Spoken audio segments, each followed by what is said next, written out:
Sir रुको, इनके फांसी का स्टे ऑर्डर आ चुका है, इन्हें फांसी नहीं हो सकती। मैंने कहा था ना, अपने पति को जीवन दान दिलाकर रहूंगी। अपने पति को घर लाई हूं मैं। नरपत सिंह के साथ हमदर्दी जताने वाले लोगों के लिए यहाँ कोई जगह नहीं है। So just get out. कोई कहीं नहीं जाएगा। तूने मेरे नाम पर इतनी जिंदगियां बर्बाद कर डाली। इतना बड़ा पाप, धिक्कार है तुझ पर। तू जैसी औलाद को पैदा करने से अच्छा होता मैं मर जाती। क्षमा क्षमा क्षमा।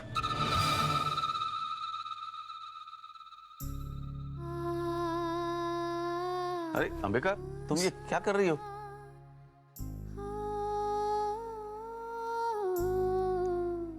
मुझे आपसे माफी मांगने का भी अधिकार नहीं है जी। सुनी सुनाई बातों पर भरोसा करके मैंने आपसे अपने सारे रिश्ते नाते तोड़ लिए। आपको कुछ भी कहने का मौका नहीं दिया। लानत है मुझ पर। इसमें तुम्हारा कोई दोष नहीं अंबिका, परिस्थितियां ऐसी थी कि सबका विश्वास एक पल में ही उठ गया।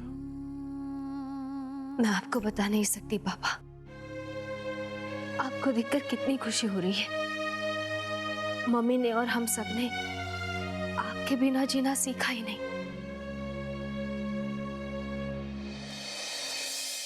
सलोनी, क्या कहूं मैं तुमसे, कैसे माफी मांगू।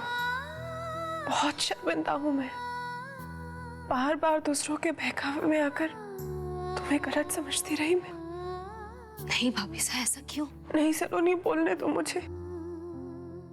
तुम पर, तुम्हारी ममता पर बार बार शक किया मैंने। तुम्हारे दर्द को अनदेखा करके तुम्हें ही दुख देती रही मैं समझ ही नहीं पाई कि तुमसे बदला लेने के लिए तुम्हारे खिलाफ कलिका ने मुझे भड़काया, इस्तेमाल किया उसने मेरा।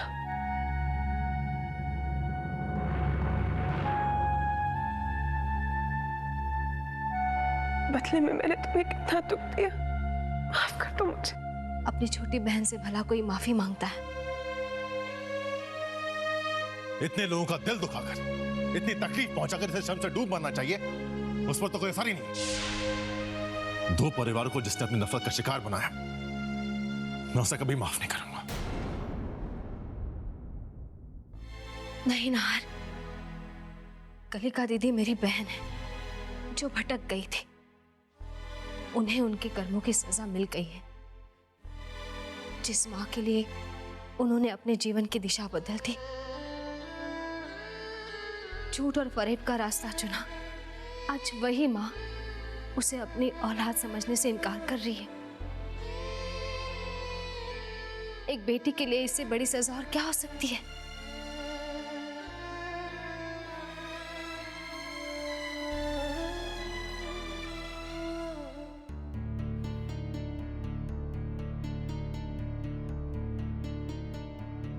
मैं क्या सजा दूं मैं? तुमने जो हम सब के साथ किया है, उसके मुकाबले तो हर सजा मामूल। मुझे मार डालो ना।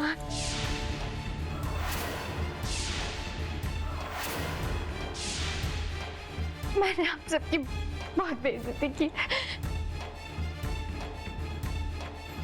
आपके मंदिर जैसे घर को मैंने तबाह करने की कसम खाई थी।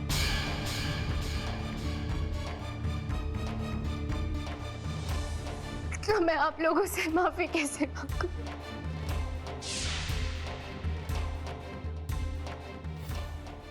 मम्मा, आपने मुझ जैसी बेटे को जन्म दिया है ना, तो आप मौत नहीं दे सकती।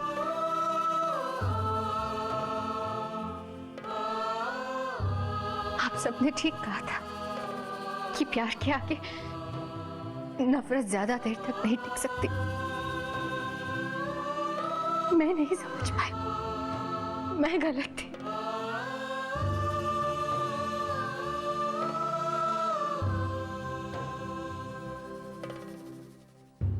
आप सब चुप क्यों हैं? कोई कुछ बोलता क्यों नहीं?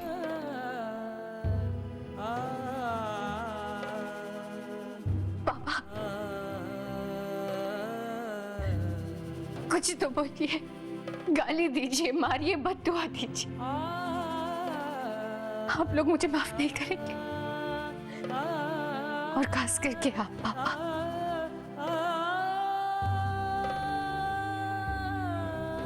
माफ कीजिएगा, हमें किसी कलिका ने फोन करके बुलाया है।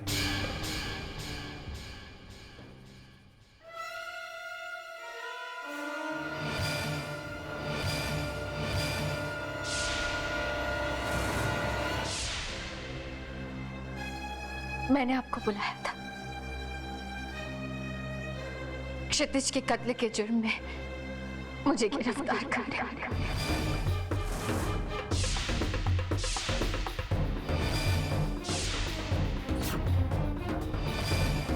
जी हाँ, क्षितिज का खून मैंने किया।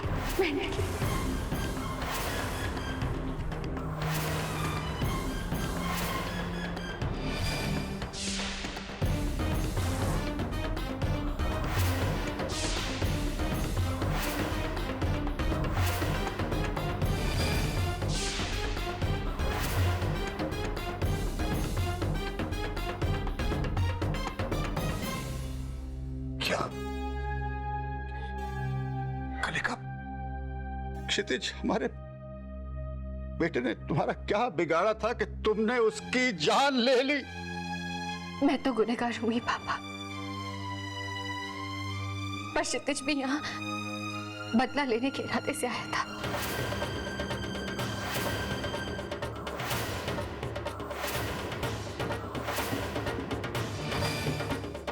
पापा, क्षितिज ने आपको कभी भी अपने मन से पिता नहीं माना, और जब उसने आपको पिता नहीं माना तो वो ब्रिजेश भाई और नाहर को क्या भाई मानता?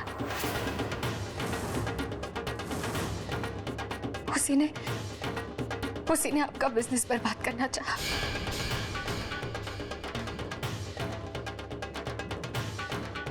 आपके दिल में ब्रिजेश भाई और नाहर के खिलाफ कड़वाहट भरी।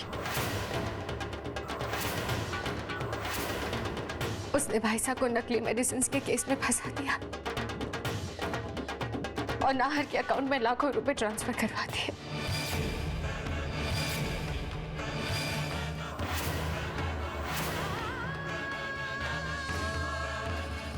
हम दोनों ने हर एक गलत काम में एक दूसरे का साथ दिया। मेरे क्षितिज के साथ कोई दुश्मनी नहीं थी पापा। मैंने कभी नहीं सोचा था कि मैं किसी की जान ले लूंगी। पापा, मैं कभी ऐसा ना करती अगर उसने मेरे साथ इतना बड़ा धोखा ना किया होता। उसने इस नाम के रिश्ते का फायदा उठाकर अपना ईगो सैटिस्फाई करने के लिए मेरा बलात्कार किया। बस कलिका, बस बस बस।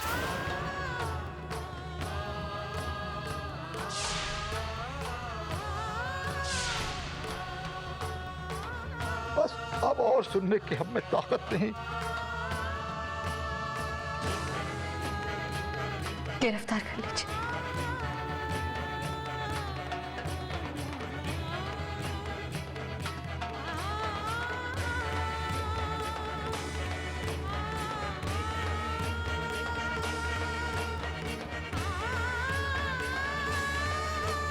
एक मिनट, सलोनी, जाते जाते तुमसे एक बात कहनी है, क्योंकि नहीं कहूंगी तो एक पल भी चैन से नहीं जी पाऊंगी। ये मेरी वो गलती है जिसके लिए मैं माफी भी नहीं मांग सकती। सलोनी, तुम्हारी बच्ची जिंदा है, तुम्हारी बच्ची जिंदा है, तुम्हारी बच्ची जिंदा है, तुम्हारी बच्ची।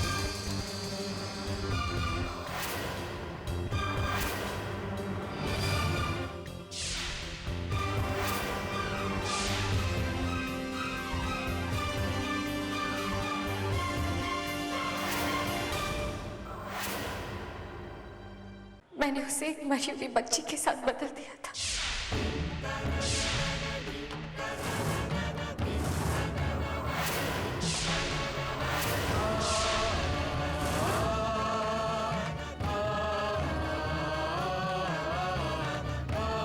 नार, हमारी बेटी जिंदा है।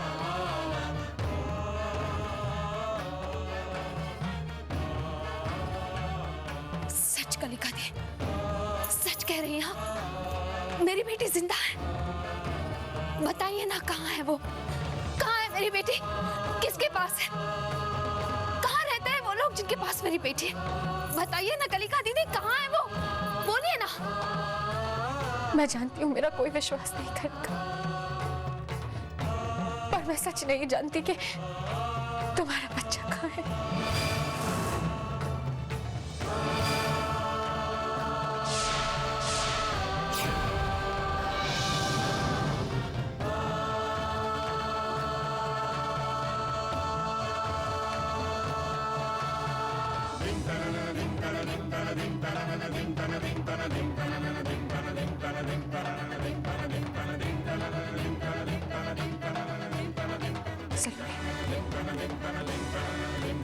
हॉस्पिटल के रिकॉर्ड्स में चेक करो। हॉस्पिटल के रिकॉर्ड्स में पता चल जाएगा कि वो औरत कहाँ रहती थी। हो सकता है कि तुम्हें तुम्हारी बच्ची वापस मिल जाए।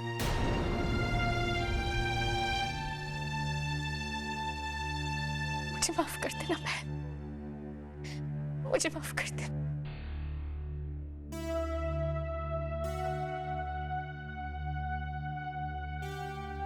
नार, नार, हमारी बेटी जिंदा है। काका सा मेरी बेटी जिंदा है। मम्मी, आपने सुना? मेरी बच्ची जिंदा है।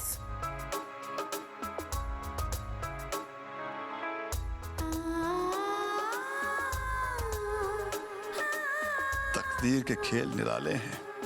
अगर इंसान को दुख का काला साया देती है तो फिर सुख की मीठी धूप भी।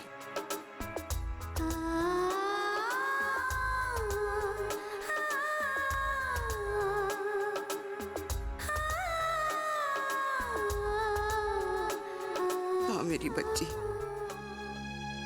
इस सुख का कोई मोल नहीं है। सच, हमारे घर में लक्ष्मी ने जन्म लिया है।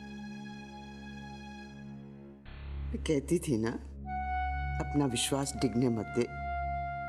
माताजी महाराज कभी तेरे साथ अन्याय नहीं करेंगे। और इस माँ के लिए इससे सुखद कोई क्षण हो ही नहीं सकता कि मेरी सलोनी, मेरे नाहर की संतान जीवित है।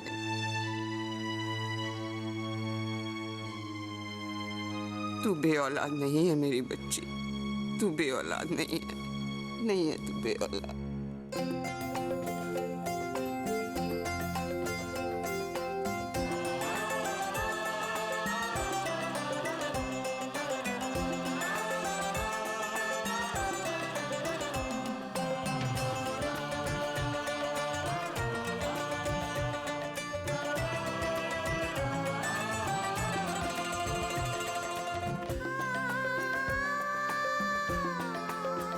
सलोनी तुम आदित्य की छोटी माँ नहीं, बल्कि तुम ही इसकी माँ हो। तुम ही इसकी माँ हो। आदित्य को जन्म चाहे जिसने भी दिया हो, इसे जिंदगी देने वाली सिर्फ तुम हो, सिर्फ तुम। मेरी बहन, मुझे माफ कर दो। कितनी बार माफी मांगेंगी आप भाभी साहब? अब तो बीती बातों को भूल जाइए। मेरे सारे दुख, सारी तकलीफें माताजी महाराज ने दूर कर दी है। अब हम इस खुशी पर दुख का साया भी नहीं पड़ने देंगे, है ना? चलिए नार, हमें अपनी बेटी को लाने भी तो जाना है। मैं तुम्हारी खुशी का अंदाजा लगा सकता हूँ, लेकिन एक बात बताऊं, मैं भी कम खुश नहीं हूँ। अब घर में आ गई ना एक छोटी सी गुड़िया, मुझे ताऊ जी कहने के लिए।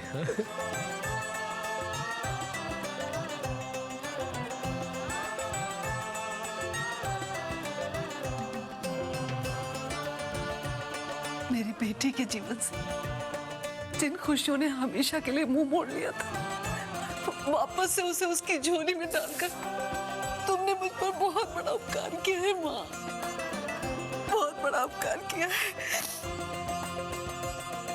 मैंने बेटी के दुख में देवी माँ के अस्तित्व पर उंगली उठाई, उसके लिए मुझे क्षमा करना माँ।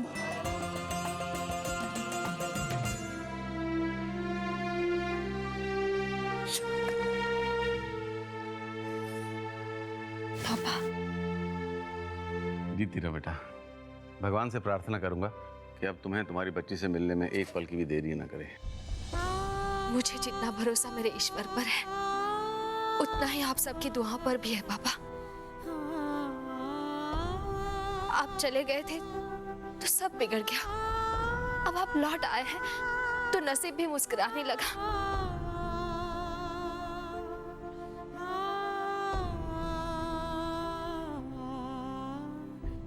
चले ना, हमें अपनी बिटिया को भी घर लाना है ना। हम लोग अपनी बेटी को लेने जा रहे हैं, आप लोग यही इंतजार कीजिएगा। बस हम लोग यूं आए। अरे ऐसे ही चले जाओगे? कपड़े तो बदल लो। चलो सर। अरे भाई मैं भी चलता हूँ ना साथ में अपनी भतीजी को लाने। अरे ब्रजेश बेटा, अगर तुम भी चले गए तो हमारे घर में आने वाले नए सदस्य के स्वागत की तैयारी में हमारा हाथ कौन बटाएगा?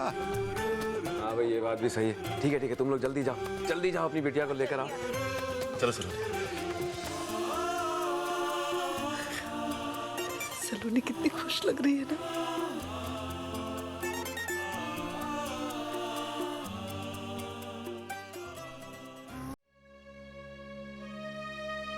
आपके बिना मेरा जीवन तो बिल्कुल सूना हो गया था। अब सोचती हूँ तो लगता है अच्छा ही हुआ जो आप नहीं थे, वरना सलोनी के जीवन में घटे दुखों को आप सह नहीं पाते। फिर भी मैंने आपका जो अपमान किया, सबके सामने जो निरादर किया, आपको जो तकलीफ पहुंचाई, उसके लिए मैं आपसे माफी मांगती हूँ। बस करो अंबिका, अगर तुम दोषी हो तो मैं भी कम कसूरवार नहीं, लेकिन जैसा सलोनी ने कहा है, भूल जाओ बीती बातों।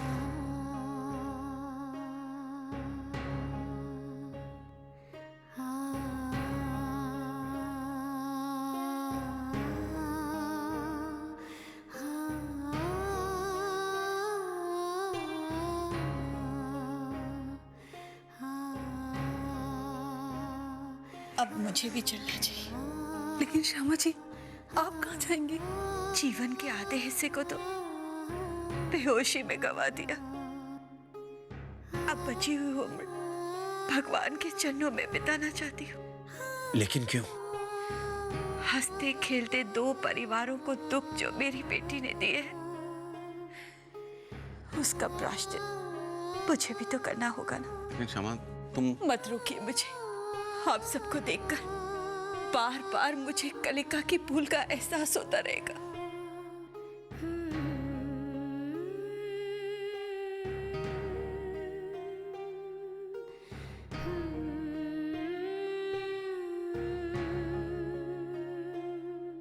जाने दीजिए मुझे। पर श्यामा जी आप जाएंगी कहाँ? किसी तीर्थ स्थान पर, कोई महिला आश्रम में, जहां मुझ जैसी अभागन को सहारा मिल जाए। आशा करती हूँ